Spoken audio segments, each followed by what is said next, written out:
안녕하세요. 실천신학대학원의 정재영입니다.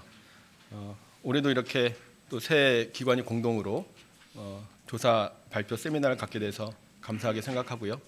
또 인사해 주신 것처럼 이렇게 추운 날씨인데 많이 참여해 주셔서 감사하게 생각합니다.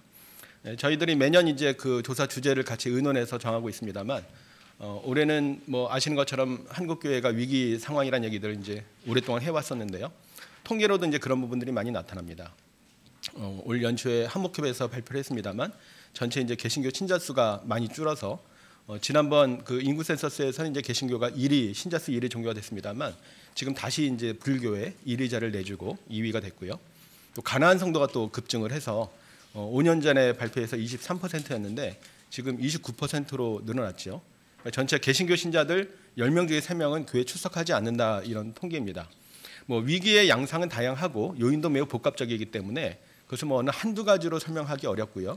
뭐 극복 방안이라고 하는 것도 한두 가지로 되진 않을 것이라고 생각합니다만 아주 단순하게 생각해 보면 어쨌든 이제 교인들이 교회를 떠나고 있고 이른바 이제 탈교회 시대가 되고 있다고 하는 것은 교회 안에서 뭔가 이제 신앙적으로 가지고 있는 여러 가지 이제 관심이나 필요나 욕구나 이런 것들이 이제 잘 채워지지 않는다는 그런 측면에서 저희가 집중을 하게 되었고요.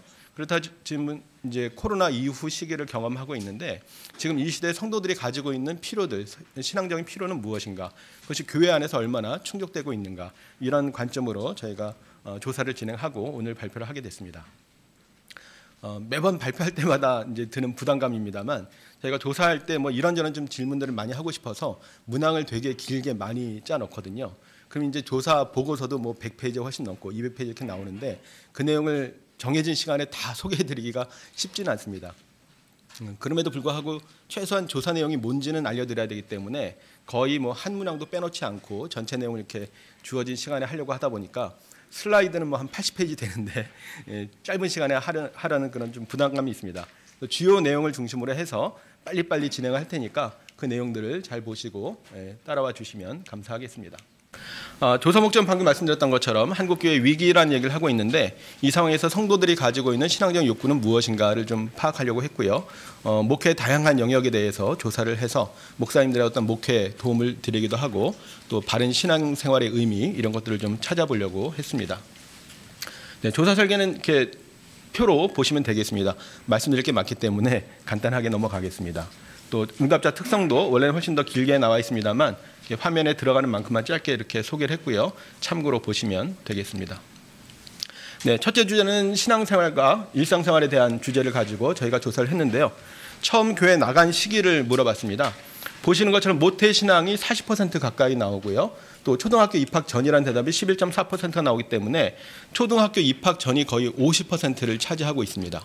우리가 이제 가족 종교화라는 말을 많이 쓰죠. 거의 이제 가족 중에 성도들이 이렇게 생기고 또 가족들을 중심으로 신앙생활을 하고 있다는 그런 의미인데요. 탐구센터에서 따로 이제 조사를 했습니다만 거의 50% 가까이가 학교를 다니기 전에 신앙생활을 가졌다 이렇게 볼 수 있겠고요. 처음 교회 나갔을 때 전도자가 누구인지를 물어봤는데요. 역시 모태신앙이라는 대답하고 그 다음에 친구, 직장 동료 그리고 부모님 외 가족 15% 이렇게 나온 것을 볼 수가 있습니다. 특히 30대 이하에서는 모태신앙이 60%에 달해서 젊은 사람일수록 모태신앙, 가족 안에서 이렇게 출석하는 경우가 많은 것을 볼 수가 있고요. 또 부모님 전도나 권유 비율도 이 나이대에서 상당히 많아지고 있기 때문에 점점 더 가족 종교화되고 있다 이런 양상을 볼 수 있을 것 같습니다. 처음 교회 나가게 된 계기를 물어봤는데요. 역시 모태신앙이라는 대답이 있고 그 다음에 권유에 따라 별 생각 없이라는 대답이 24%. 다음으로 구체적인 어떤 계기라고 했을 때는 마음의 평안이라는 대답이 제일 많이 나온 것을 볼 수가 있습니다. 그래서 모태신앙과 또 특별한 생각 없이 나온 사람들 외에 마음의 신앙이라고 하는 것이 중요한 변수라고 볼 수 있겠는데요. 특별히 미취학 및 학창시절에 교회에 나가게 된 사람은 권유에 따라 별 생각 없이 나가게 됐다는 얘기를 많이 하고 있고요. 20대 이후에 성인이 돼서 나온 사람들은 마음의 평안을 위해서라는 얘기를 많이 하고 있습니다. 뭐 뒤에 보시면 이제 뭐 내세에 대한 관심, 즉 구원에 대한 관심이라든지 이런 것들이 나와 있습니다만 최근에는 뭐 여러 종교들 마찬가지로 어떤 종교 생활, 신앙 생활의 어떤 이유가 목적이 마음의 평안이라는 대답들을 많이 하고 있습니다. 어떤 하나의 추세라고 볼 수 있을 것 같습니다. 다음으로 표가 좀 복잡합니다만 일상생활의 항목별 관심도를 물어봤습니다. 그러니까 여기 보시는 것처럼 11개 항목인데요. 11개의 항목을 제시를 하고 여기에 대해서 얼마나 관심이 있는지를 각각 물어본 것입니다. 그랬을 때 가장 관심이 높다고 나온 것은 가정의 행복이었고요. 두 번째로 마음의 평화와 안정, 육체적 건강, 경제적 안정 순서로 나온 것을 볼 수가 있습니다. 그 다음에 믿음과 신앙, 다섯 번째로 나와 있고요. 비율이 한 84% 이렇게 되고요. 나머지 항목도 쭉 보시면 되겠습니다. 믿음과 신앙이 좀 낮게 나온 것처럼 보이기도 하는데요. 신앙 단계에 따라서 좀 다르게 나옵니다. 저희가 이제 조사할 때마다 스스로 주관적으로 자신의 신앙이 1단계부터 4단계까지 어디에 해당하는지 물어보는데요. 단계별로 응답이 굉장히 차이가 많이 나죠. 4단계라고 대답한 사람은 거의 100% 가까이 관심이 있다는 대답을 하고 있고, 신앙이 1단계 초신자, 입문자층에 해당하는 사람들은 50%는 이제 겨우 넘은 정도만 관심이 있다고 해서 신앙 단계에 따라서 차이가 큰 것을 볼 수가 있습니다. 다음으로 코로나 전후의 일상생활 항목별 관심도 변화. 이것은 이제 코로나 이후에 이 항목들이 변화가 있었습니까? 라고 물어본 것인데요. 가장 변화가 있었다라는 대답이 많았던 것은 육체적 건강이었고요. 다음에 마음의 평화와 안정, 또 가정의 행복, 경제적 안정, 믿음, 신앙 순서로 앞에 하고는 조금 다른 순서로 이렇게 대답이 나온 것을 볼 수가 있습니다. 역시 신앙 단계에 따라서 좀 다르게 나오는데요. 신앙 1단계와 신앙 4단계의 어떤 격차가 거의 2배 가까이 벌어지고 있어서 신앙 단계가 높은 사람들이 어떤 믿음, 신앙에 대해서 코로나 이후에도 관심이 많아졌다, 이렇게 볼 수 있을 것 같습니다. 이것은 일상생활의 항목별로 그럼 얼마나 만족이 됐는지, 앞에서 이제 이만큼 관심이 있다라고 대답을 했는데 이런 것들이 얼마나 만족이 되고 있는지를 물어본 것인데, 가정의 행복에 대해서 이제 만족이 됐다는 응답이 제일 높게 나온 것이고요. 마음의 평화와 안정, 믿음, 신앙이 3위로 올라왔습니다. 그래서 믿음, 신앙에 대한 만족도가 높아진 것을 볼 수가 있고요. 또 사람들과의 관계 및 교제, 여가 및 취미 활동, 이런 순서로 나오고 있고요. 마찬가지로 신앙 단계에 따라서 응답 차이가 큰 것을 볼 수가 있습니다. 세 가지를 말씀을 드렸는데요. 이렇게 좀 정리해서 볼 수 있을 것 같습니다. 전체적으로 일상생활 관심도에 대해서 만족도가 얼마나 되는지 이렇게 그래프로 표현한 것인데요. 아래 보시면 이제 관심도라고 되어 있어서 가로축은 이제 관심이 얼마나 있는지를 보여주는 것이고요. 세로축은 만족도에 대한 겁니다. 그러니까 만족도가 얼마나 높은지를 보여주는 것이고요. 그래서 관심도의 전체 평균은 4.17로 나와 있고요. 만족도의 전체 평균은 3.35라서 격차가 많이 크죠. 5점 척도로 봤을 때는 이제 곱하기 25를 하게 되면 100점 만점의 점수가 되는 겁니다. 그러니까 4.17이라는 것은 이제 80점이 좀 넘는 점수니까 비교적 높다고 할 수 있고요. 만족도 평균은 한 70점 정도 되는 것이죠. 그러니까 관심도에 비해서는 만족도가 낮다라고 볼 수 있고요. 그 비교를 해가지고 이 사사분면의 표현을 했는데요. 오른쪽 위에 보시면 관심도도 높고 만족도도 높은 영역입니다. 가정의 행복, 마음의 평화, 믿음, 신앙은 관심도 많은 편이고 만족도도 높다고 할 수 있겠고요. 오른쪽 아래로 가시면 육체적 건강이나 경제적 안정은 관심은 많은데 이제 충족은 적은 겁니다. 그러니까 관심에 비해서 이제 만족도가 적은 것이기 때문에 좀 더 관심을 가질 필요가 있는 것이고요. 마지막 왼쪽 아래 보시면 사회봉사와 구제, 학교, 직장생활, 연애 및 결혼은 관심도 적고 만족도도 낮은 이런 영역이라고 보시면 되겠습니다. 다음은 신앙 관련된 내용인데요. 신앙 관련해가지고 얼마나 관심이 있습니까? 라고 물어봤을 때 역시 마음의 평안과 안정이라고 하는 것이 1순위로 제일 높게 나온 것을 볼 수가 있고요. 두 번째가 가정의 행복, 삶의 의미와 목적, 영적 성숙, 구원과 영생. 구원과 영생이 이제 다섯 번째 순위로 이렇게 된 것을 볼 수가 있는데, 역시 신앙 단계에 따라서 좀 다른 것을 볼 수가 있습니다. 신앙 1단계, 가장 초신자급에서 관심 있는 것은 마음의 평안과 위로라고 해서 어떤 특별한 종교 자체에 대한 목적보다는 자기 내적인 평안에 관심 있는 것을 볼 수가 있고요. 신앙 4단계에서는 영적 성숙에 대해서 관심이 더 많이 있는 것을 볼 수가 있어서 신앙 단계에 따라서 내용이 다른 것을 확인할 수가 있습니다. 다음은 코로나 전후에 이런 신앙 관련된 내용들이 어떻게 변했는가를 물어본 것인데, 코로나 이전보다 늘었다는 대답은 가정의 행복, 마음의 평안과 위로, 또 삶의 의미와 목적, 또 축복, 영적 성숙, 이런 것들이 대체로 관심이 늘었다라고 볼 수 있겠습니다. 역시 신앙 단계에 따라서 좀 다른데요. 신앙 1단계에서는 가정의 행복에 대한 관심이 더 많이 늘었다고 대답을 하고 있고요. 신앙 4단계에서는 영적 성숙, 코로나 이후에 영적 성숙에 대한 관심이 늘었다는 대답이 많이 나온 것을 볼 수가 있습니다. 그러면 이런 항목별로 충족도는 어떤가를 물어봤는데요. 역시 마음의 평안과 위로가 많이 충족되었다고 얘기를 하고 있고요. 삶의 의미와 목적, 그리고 가정의 행복, 구원과 영생, 영적 성숙, 이런 대답들이 나오고 있는 것을 볼 수가 있습니다. 그래서 이런 것들이 역시 이제 그 1단계하고 4단계하고 좀 차이가 있는 것을 볼 수가 있고요. 1단계는 가정의 행복이 가장 높다고 대답을 하고 있습니다. 역시 이제 신앙 관련 그 내용들에 대해서 얼마나 관심이 있고 또 충족이 되고 있는가를 그래프로 표현을 한 것입니다. 아래 보시면 관심의 평균은 4.03이라서 앞에 보셨던 일상생활보다는 좀 수치가 낮은 것을 볼 수가 있고요. 왼쪽 세로축이 충족도입니다. 3.74로 보통 수준으로 충족이 되고 있는 것을 볼 수가 있는데, 역시 관심도 많고 충족도 많이 되는 것은 오른쪽 위에 마음의 평안과 위로, 구원과 영생, 삶의 의미와 목적, 가정의 행복, 영적 성숙은 좀 겹쳐 있고요. 그리고 아래 축복에 대한 내용은 관심은 많은데 상대적으로 충족이 좀 작다 이렇게 볼 수 있고요.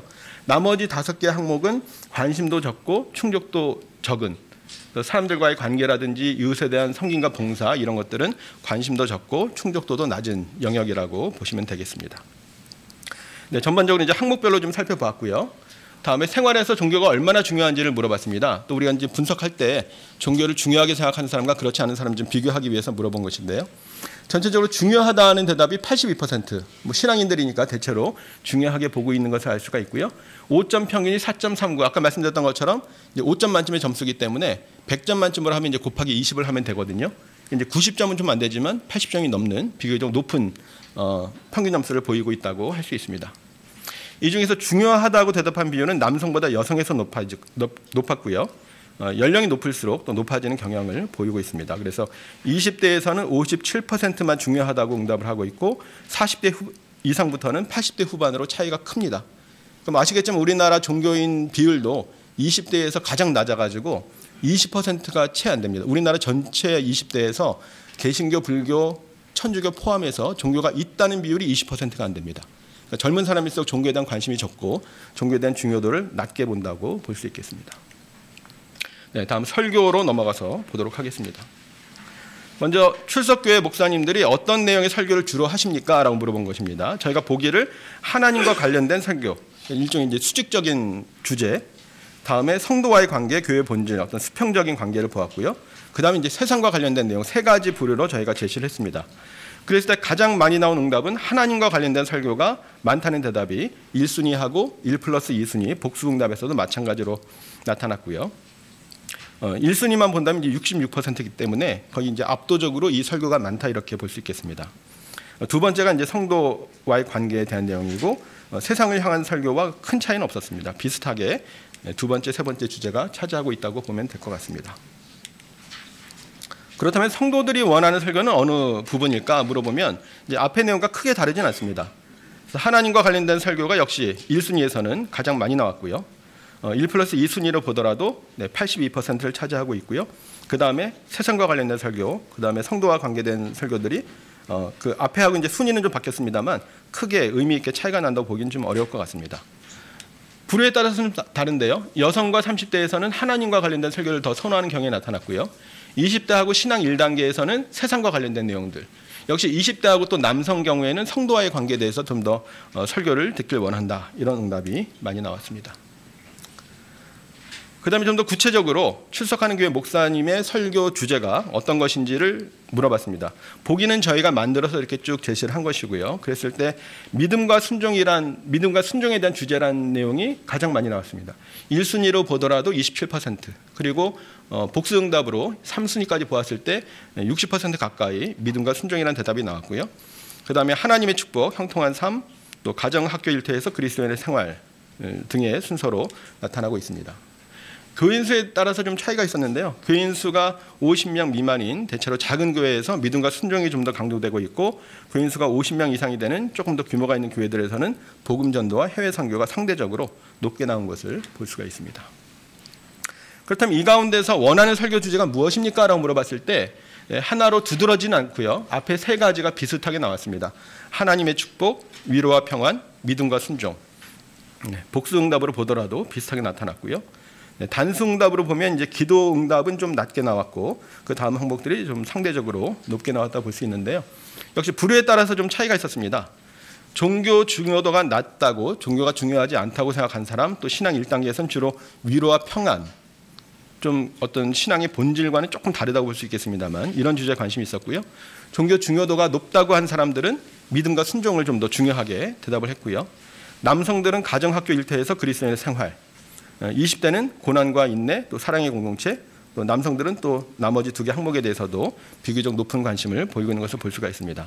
저희가 이제 시간상 자세하게 다 설명드리진 못하지만 목사님들 경우에 이제 설교 준비를 할 때 성도들의 어떤 특성이나 부류를 감안해가지고 어떤 주제를 하면 좀 더 성도들이 원하는 주제가 될 수 있을까 하는데 참고가 될 수 있는 내용이라고 생각이 듭니다.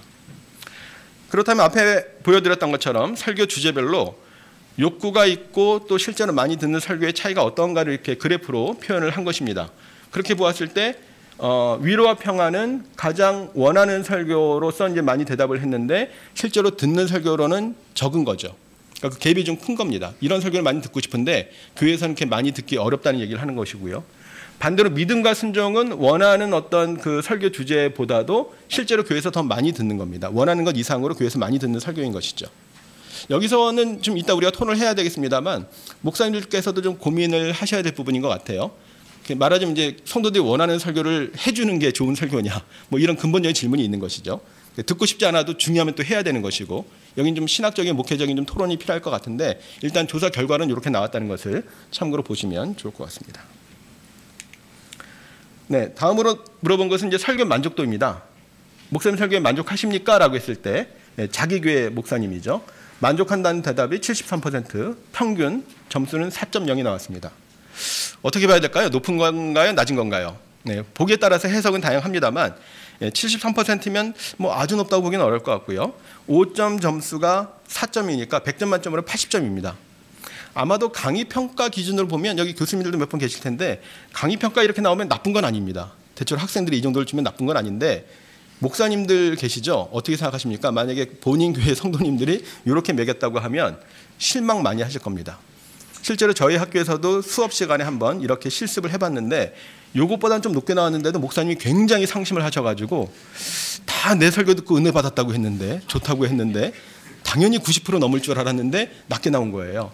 근데 정말 심각하게 상심을 하셔가지고 다음부터 저희가 설문조사할 때 설교 만족도는 필수 항목이 아니니까 네, 자신 없으면 묻지 마십시오. 그렇게 안내를 할 정도로 목사님들의 기대 수준이 되게 높습니다. 목사님들 기대보다는 좀 낮다고 볼 수 있는데 또 객관적으로 보면 그렇게 나쁘지 않은 결과라고 볼 수 있을 것 같고요.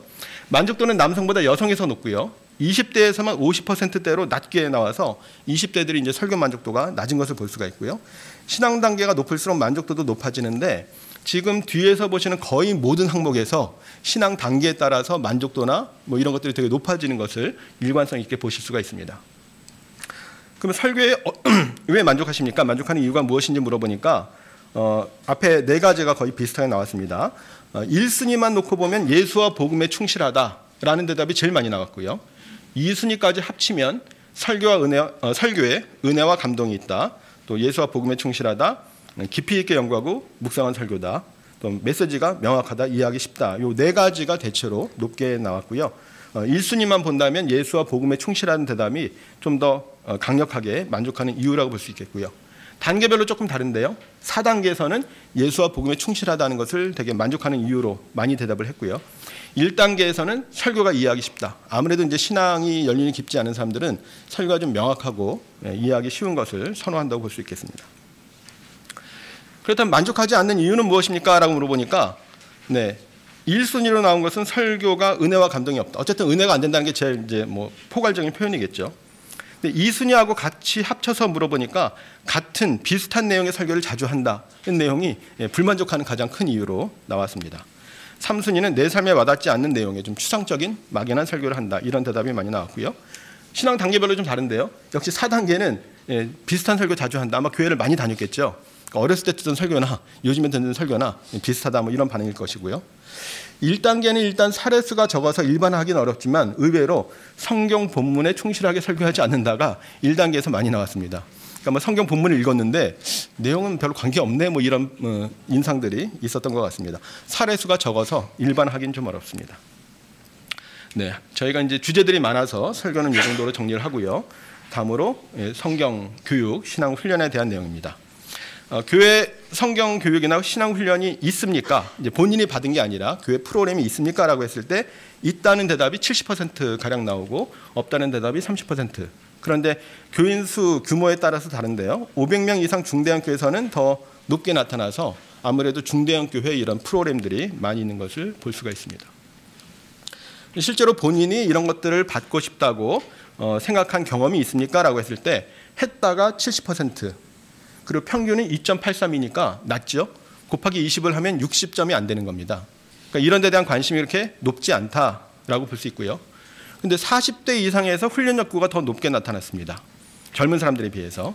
또 중직자일수록 신앙 단계가 올라갈수록 역시 욕구가 더 올라가는 것을 볼 수가 있고요. 또 한편으로는 20대 이후에 교회 나가기 시작한 사람들이 더 관심이 있습니다. 그러니까 어렸을 때 그냥 습관적으로 잘 모르고 나간 사람보다는 성인이 돼서 뭔가 가치관에 대한 관심이 있을 때 이런 욕구들이 더 커지고 있는 것을 볼 수가 있습니다. 네, 다음으로 실제 참여를 했습니까? 물어보니까 60%가 채 되지 않아서 앞에 이제 필요로 한다는 그런 대답보다는 참여 경험은 조금 낮은 것을 볼 수가 있고요. 전체적으로 남성이 더 경험률이 높고요. 또 중고등 시절이나 30대 이후에 교회 나간 사람들이 더 많이 받았습니다. 그러니까 어렸을 때부터 다닌 사람들은 별로 큰 관심이 없고 참여도 많이 하지 않는다라고 볼 수 있겠고요. 또 교인 수가 50명 미만 작은 소형 교회에서 경험률이 더 높습니다. 앞에 프로그램이 있다는 대답은 큰 교회에서 더 많이 나왔는데 실제로 내가 배웠다는 대답은 작은 교회에서 더 많이 나온 것이죠. 그러니까 큰 교회 성도들은 이렇게 말하자면 차려진 반찬은 많이 있는데 많이 하지는 않는, 많이 참여하지는 않는 그런 결과를 볼 수가 있습니다. 그러면 얼마나 만족하십니까? 라고 했을 때 만족한다는 대답이 78%, 아까 설교 만족도보다 높죠. 그리고 평균 점수도 4.10으로 설교 만족도보다 높습니다. 그러니까 전체적으로 이런 교육 훈련에 대해서 만족도가 대체로 높은 편이다 이렇게 볼 수 있을 것 같고요. 특히 30, 40대에서 상대적으로 높게 나타났고요. 서리 집사 직분에서도 높게 나타났습니다. 아마 교회 안에서 어떤 직분 훈련 받을 때 도움이 된다고 생각했을 수 있을 것 같고요. 신앙 단계가 올라갈수록 교회 규모가 클수록 또 만족도도 높게 나타나는 것을 볼 수가 있습니다. 만족하는 이유가 무엇입니까? 라고 물어보니까 좀 다양하게 나왔는데요. 제일 많은 것은 공부하고 싶은 내용의 교육 훈련이 많다, 다양하게 갖춰져 있다.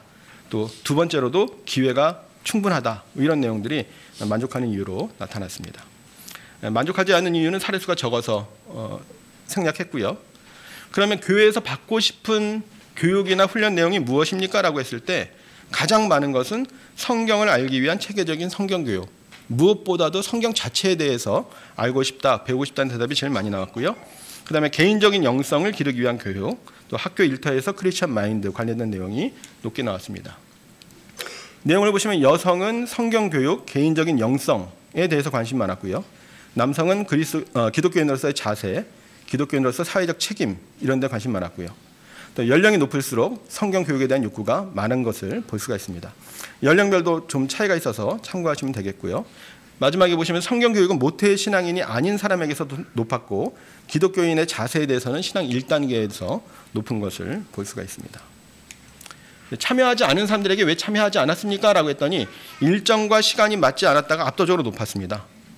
그러니까 이것은 좀 핑계일 수도 있겠습니다만 교회에서 여러 가지 프로그램들 내용들을 제공하고 있는데 나한테는 맞지 않는다는 대답을 제일 많이 하고 있어서 요즘 이제 온라인 커뮤니케이션 많이 얘기하고 하이브리드 교회를 얘기 많이 하고 있는데 반드시 오프라인으로만 하기보다는 온라인으로 제공을 하면 어쨌든 일정과 시간이 맞지 않는 문제는 좀 해소할 수 있지 않을까 그런 생각이 듭니다. 네, 다음 신방으로 넘어가도록 하겠습니다. 신방에 대한 욕구인데요. 신방을 받고 싶다는 생각을 한 적이 있습니까? 라고 했을 때 있다는 대답이 39%, 높지 않죠?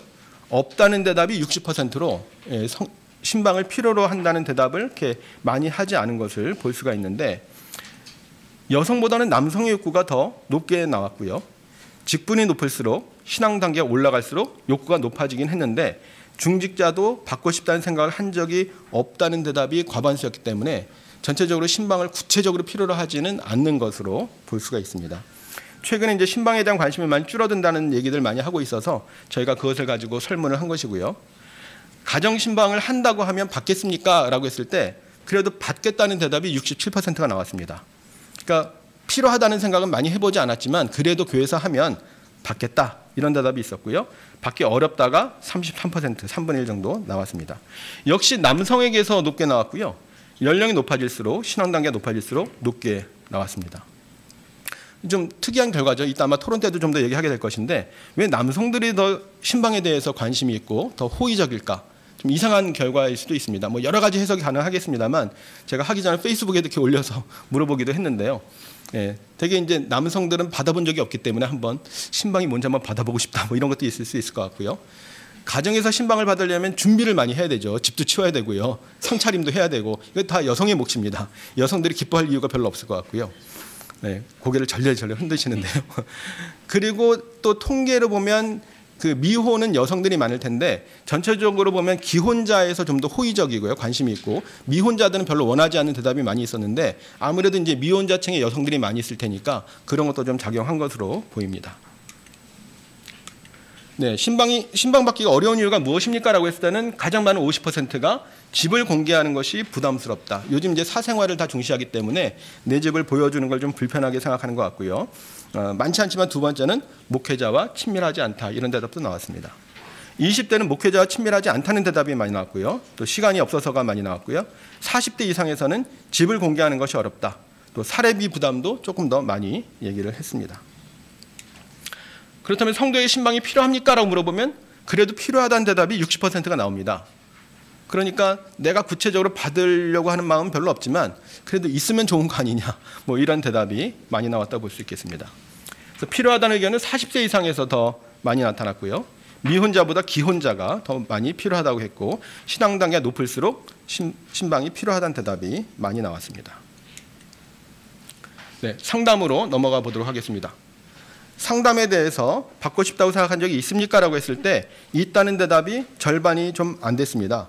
상담에 대한 욕구도 그렇게 높지는 않다고 볼 수 있는데 그래도 앞에 보신 신방보다는 좀 더 높게 나온 것을 볼 수가 있고요. 역시 여성보다 남성에서 상대적으로 높게 나타났습니다. 이것도 역시 이제 토론에서 좀 더 얘기를 해봐야 되겠습니다만 아마 그 교회에서 남성들이 목사님과 이렇게 대화하거나 할 수 있는 기회가 많지 않기 때문에 남성들이 그런 것들을 좀 더 필요로 느끼는 것은 중요한 포인트가 될 수 있을 것 같습니다. 40대에서 가장 높게 나타났고요. 신앙 1단계에서는 낮았습니다. 신앙 1단계에서는 별로 관심이 없다고 볼 수 있을 것 같습니다. 그럼 내가 상담을 할 경우에 받고 싶은 사람이 누구인가를 물어봤을 때 출석교회 목사님입니다라는 대답이 3분의 2 정도 나왔고요. 목사님보다는 상담 전문가나 상담 센터에서 받고 싶다. 한 40%, 아는 지인 등 이렇게 복수응답입니다. 이렇게 순서로 나왔습니다.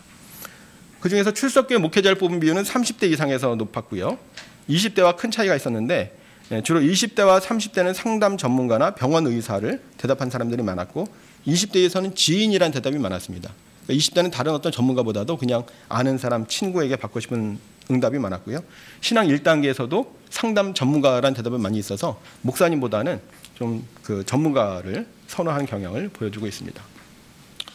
그러면 목사님이라고 대답하지 않은 사람들에게 왜 목사님에게는 상담받을 생각을 하지 않았습니까? 물어보니까 목사님에게 부담을 주는 것 같아서 그리고 상담받고 싶은 주제가 목회자 영역이 아니라서 또 내 문제가 다른 사람에게 알려질 것을 우려해서 또 세 번째로 나와서 목사님하고 상담하고 나면 나중에 여러 교인들이 알게 되는 이런 일들에 대해서도 좀 염려하는 것을 볼 수가 있고요.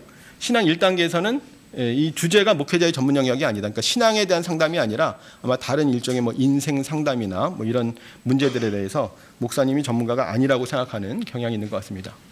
그럼 출석교회 목사님에게 상담을 받은 적이 있습니까? 라고 했더니 절반이 조금 넘게 받은 경험이 있다고 대답을 했습니다. 상담을 받은 경험률은 교인수 50명 미만의 비교적 작은 교회에서 상대적으로 높고 1000명 이상 교회에서 가장 낮았습니다.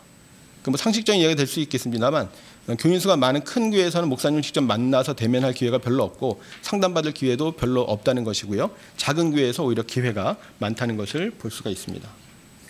상담받는 내용이 무엇입니까? 라고 했을 때 신앙 문제라는 대답이 절반 넘게 나왔고요.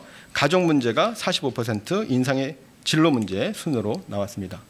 남성은 70%가 신앙 문제로 상담을 받았다고 해서 오히려 남성들이 신앙에 대해서 관심이 비교적 높은 것을 볼 수가 있고요.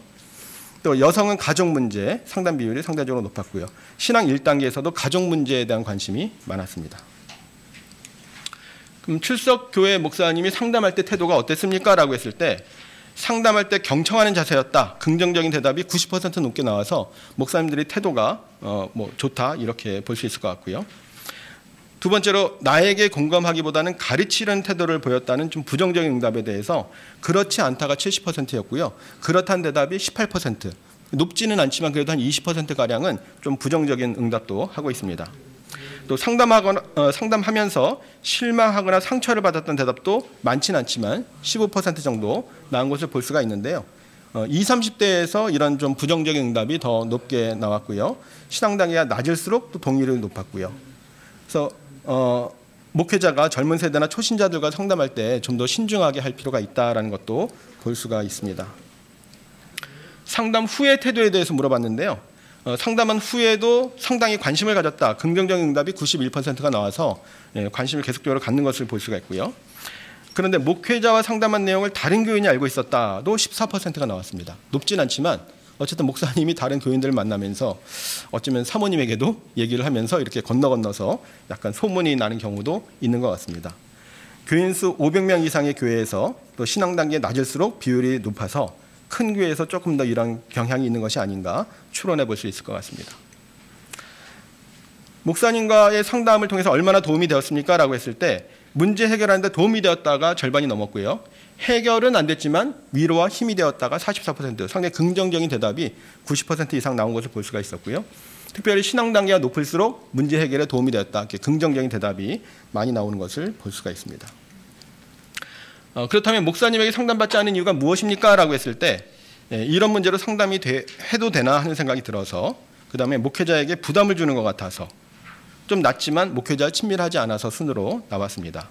신앙 4단계에서는 목회자에게 부담을 주는 것 같아서 목사님 그렇지 않아도 바쁘실 텐데 내 문제까지 이렇게 부담을 드리는 게 괜찮나? 성도님들 그런 생각 많이 하죠. 신앙 단계가 높은 사람들은 그런 것들을 많이 염려했다는 것을 볼 수가 있습니다. 네, 목양에 대한 욕구로 넘어가도록 하겠습니다. 기본적으로 목사님의 관심과 돌봄에 대해서 받고 싶은 생각이 있었습니까? 라고 하니까 40% 좀 안 되게 있다는 대답이 나왔습니다. 역시 목사님에게 어떤 구체적으로 관심과 돌봄에 대해서 관심이 높지는 않다고 볼 수가 있겠고요. 평균 점수가 3.25니까 60점은 좀 넘지만 70점이 되지 않는 좀 낮은 점수라고 볼 수 있습니다. 40대에서 상대적으로 높았습니다. 그리고 종교 중요도가 높다고 대답한 사람, 신앙 단계가 올라갈수록 높았고요. 또 1000명 이상 대형교회에서 이런 목양 욕구가 가장 높아서 역시 큰 교회에서 목사님들을 만나기 어렵기 때문에 이런 욕구가 큰 것을 볼 수가 있었습니다. 그럼 실제로 목사님의 관심과 돌봄을 잘 느끼고 있습니까? 라고 했을 때 받고 있다는 대답도 39%로 낮은 편이고요. 평균 점수도 3.33 낮은 편이었습니다. 그런데 중직자일수록 또 신앙 단계가 높을수록 관심과 돌봄을 느낀다고 대답을 많이 했고요.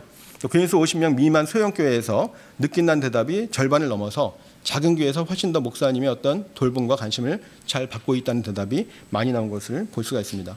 어느 정도는 이런 교인수 차이에서 이런 돌봄의 관심이나 실제 경험이 차이가 나는 것을 볼 수가 있습니다. 그렇다면 목회자의 관심과 돌봄을 받는다고 느끼는 이유가 무엇입니까? 라고 했을 때 가장 많이 나온 것은 기도 부탁을 하거나 고민을 이야기하면 나중에 결과에 관심을 가져준다라고 해서 목사님들 목회하실 때 이런 것들도 좀 중요하게 보시면 좋을 것 같고요. 나의 상황과 신생에 대해서 물어본다. 안부를 묻고 관심을 갖고 하는 것들이 중요한 것 같고요. 세 번째는 목회자가 반갑게 인사한다. 이게 별거 아닐 것 같지만 또 성도들이 중요하게 보는 경향이 있는데요. 역시 부류에 따라서 좀 달랐는데요. 30대 이상에서는 기도 부탁을 하나 고민 얘기하면 결과에 관심 가져주는 거. 20대에서는 신상을 물어보는 거. 남성과 신앙 1단계에서는 반갑게 인사해 주는 게 가장 높게 나왔습니다. 그러니까 신앙 단계가 낮고 교회 온 지 얼마 안 된 사람들은 그냥 반갑게 인사만 하고 악수만 청해도 목사님이 나한테 관심을 갖고 있구나 이렇게 볼 수 있다는 얘기가 되겠습니다. 그럼 받지 못한다고 느끼는 이유는 무엇입니까? 라고 했을 때 역시 인사를 해도 사무적으로 형식적으로 한다가 가장 높게 나왔고요. 비슷합니다만 가족 신상에 변화가 있어도 관심이 없다. 정기 신방 외에는 신방을 받아보지 못했다는 것도 같이 나왔습니다. 신앙 단계 낮을수록 인사를 형식적으로 한다는 대답이 많이 나왔는데요. 1단계에서는 거의 50%에 육박을 해서 초신자 그룹에서는 목사님이 인사를 제대로 잘 하지 않는다. 이런 반응들이 많이 있는 것을 볼 수가 있습니다. 또 항목별로 물어봤습니다만 나의 출석계 목회자는 성도들의 관심과 필요를 충족시켜주기 위해서 노력한다. 70%는 긍정적으로 응답을 했습니다. 70% 역시 이제 높다고 볼 수는 어렵기 때문에 많은 관심이 있다고 보기는 어려울 것 같고요. 40대에서 또 교인수 1000명 이상 교회에서는 그래도 비교적 높게 나왔고요. 두 번째로 나의 출석계 목회자는 성도들의 관심과 필요를 잘 안다에 대해서도 70%가 되지 않아서 높게 나오지는 않은 것을 볼 수가 있습니다. 또 좀 부정적인 항목도 제시를 해봤습니다만 성도들에게 관심이 없다는 생각을 한 적이 있다에 대해서 34%, 3분의 1이 그런 생각을 한 적이 있다고 대답을 했고요. 또 학력, 재력 등에 따라서 특정 성도를 편애한다. 31%가 동의를 했고요.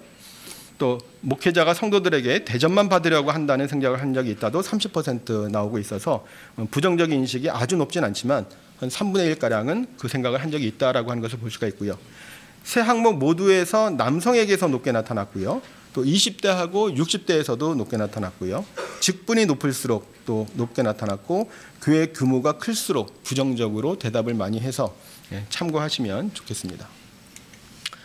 네, 이제 뭐 거의 뒷부분으로 가고 있습니다.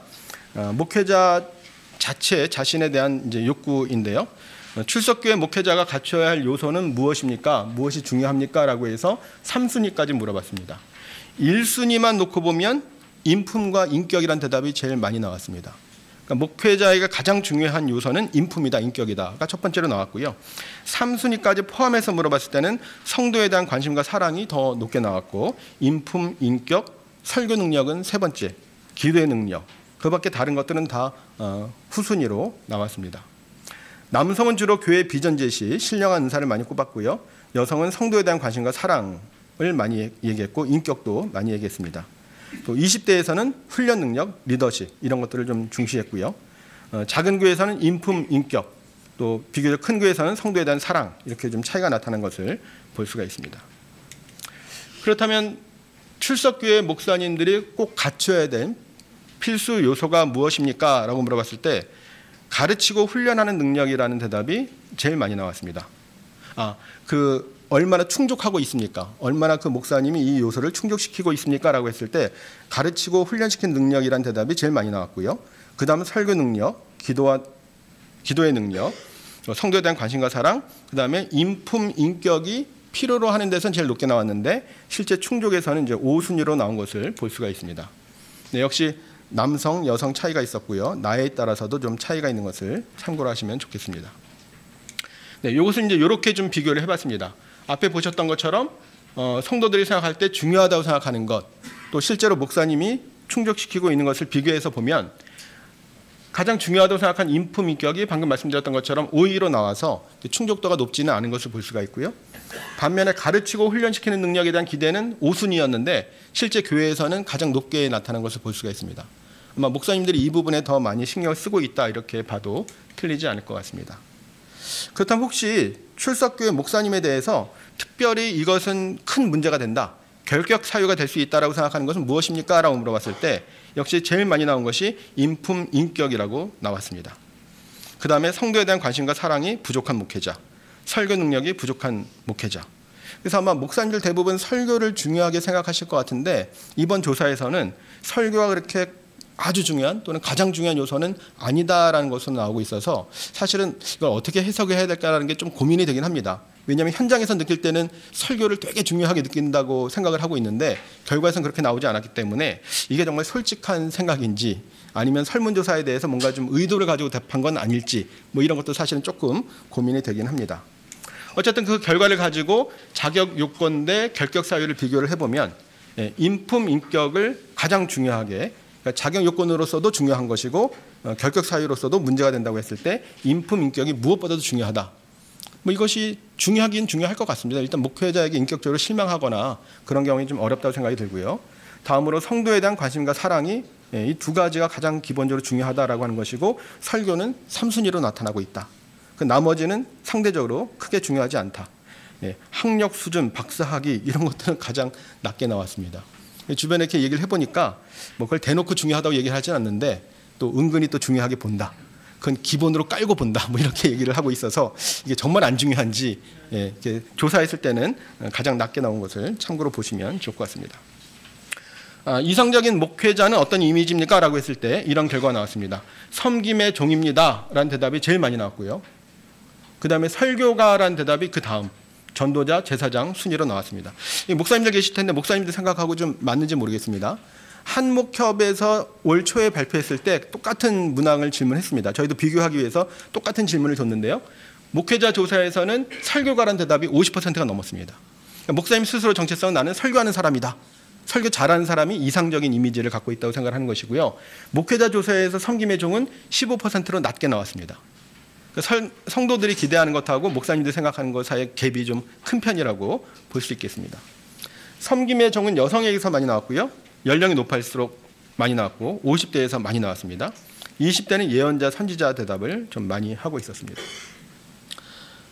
출석계 목사님의 리더십에 대해서 물어봤습니다. 많은 사람들의 의견을 수렴해서 결정하는 리더십 80%가 나왔고요.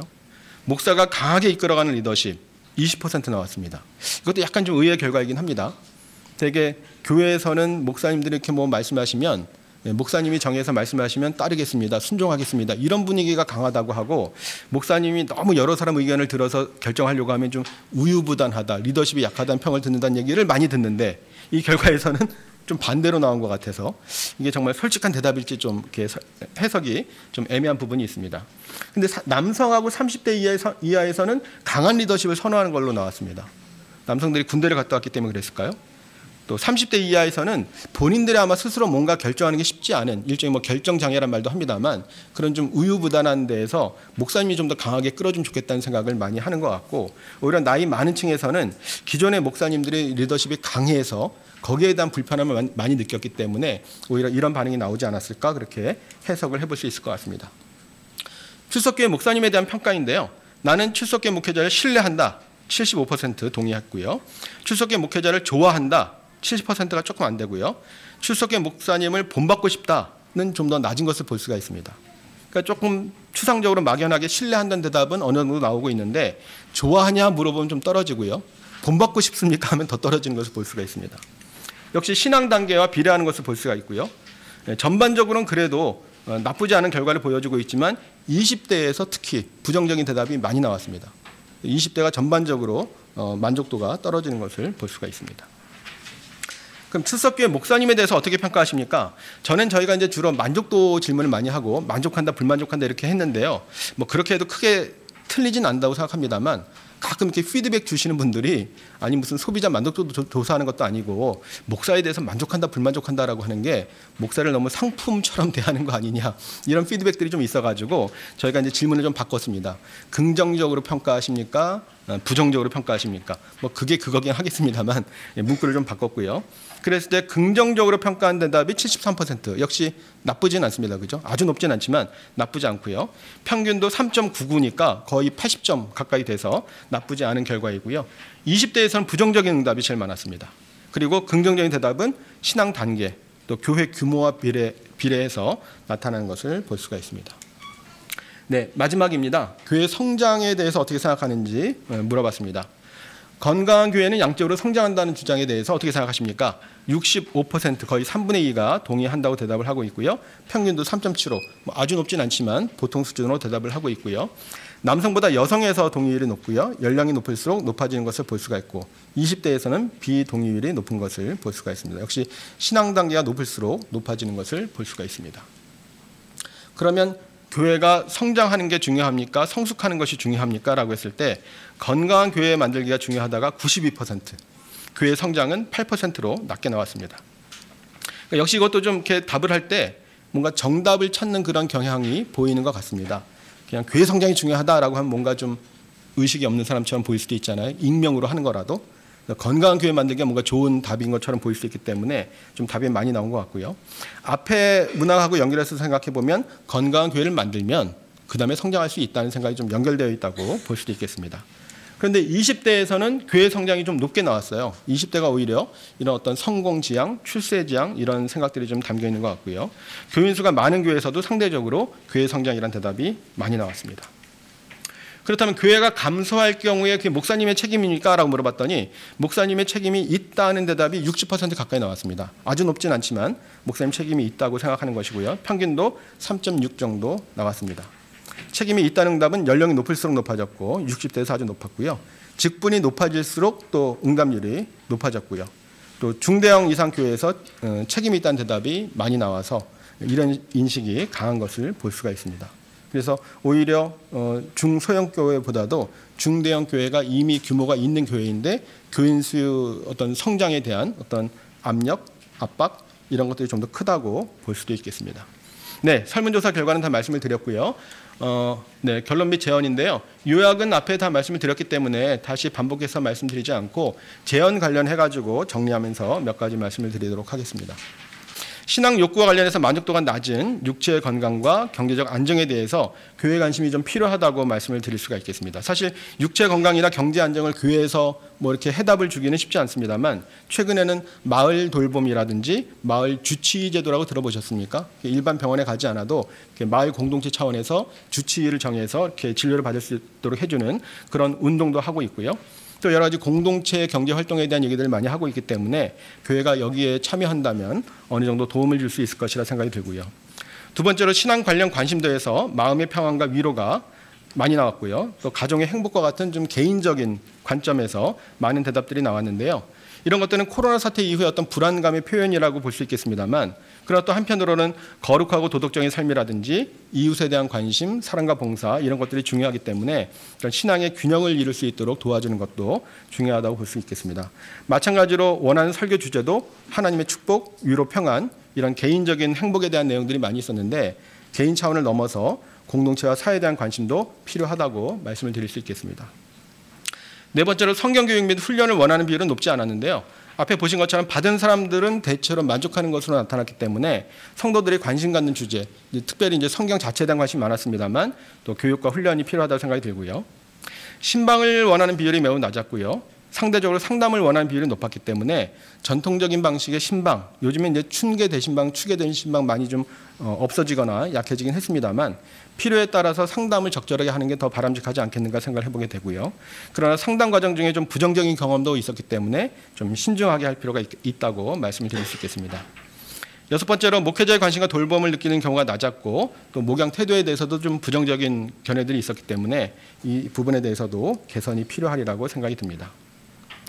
목회자의 자격 요건으로 인품과 성도들에 대한 관심과 사랑이 높게 나왔고 목회자의 이미지도 섬김의 종을 이상적으로 본 것이 아마 많은 목사님들의 생각하고는 조금 다를 수도 있겠습니다.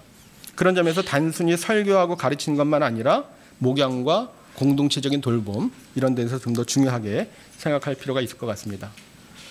또 건강한 교회는 성장한다는 생각을 많이 하고 있는데 사실 뭐 앞에 말씀드렸던 것처럼 한국 교회의 성장은 이미 멈췄다고 볼 수 있고요.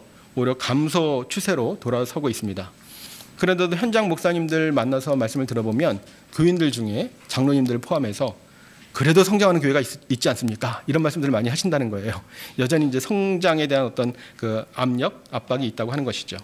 그러나 성장을 추구하지 않는 그런 건강한 교회도 있기 때문에 건강한 교회는 반드시 성장한다. 이렇게 생각하기보다는 건강한 교회 자체를 좀 의미 있게 생각하고 그렇게 추구하는 것이 바람직하지 않는가 싶습니다. 말씀드린 것처럼 전체적으로 신앙 단계가 낮은 신자들이 교회 생활이나 목회자 관계에서 만족도가 낮게 나왔습니다. 이 부분은 매우 중요하다고 생각이 드는데요. 한편으로는 자연스러운 결과일 수도 있습니다. 관심이 낮으니까 만족도도 낮지라고 볼 수 있지만 대개 교회 구성에서 신앙 단계 낮은 사람들이 거의 절반 가까이 차지하죠. 그리고 신앙 4단계라는 대답은 대개 한 20%, 많아도 30%가 안 되는 경우들이 많이 있습니다. 그러니까 목사님들이 목회를 할 때 어느 쪽에 초점을 맞춰서 어느 층을 타겟으로 삼아서 목회를 하느냐라고 하면 대개 아주 충성도가 높고 헌신 봉사하는 소수의 사람에 초점을 맞춘 경우들이 많이 있거든요. 오히려 거기서 좀 벗어나 있는 사람들에 대한 관심이 필요하다 볼 수 있을 것 같고요. 또 보신 것처럼 연령, 성별, 또 직분, 신앙 단계에 따라서 이 내용들의 차이가 많이 있습니다. 뭐 시간상 다 일일이 자세하게 말씀드리지는 못했지만 이런 내용들을 좀 면밀히 살펴보고 여기에 적절한 목회 방향이 나온다면 여러 가지 어려운 상황에서도 한국교회가 좀 위기를 극복할 수 있는 하나의 실마리를 찾을 수 있지 않을까 말씀을 드리면서 제 발제를 마치도록 하겠습니다. 감사합니다.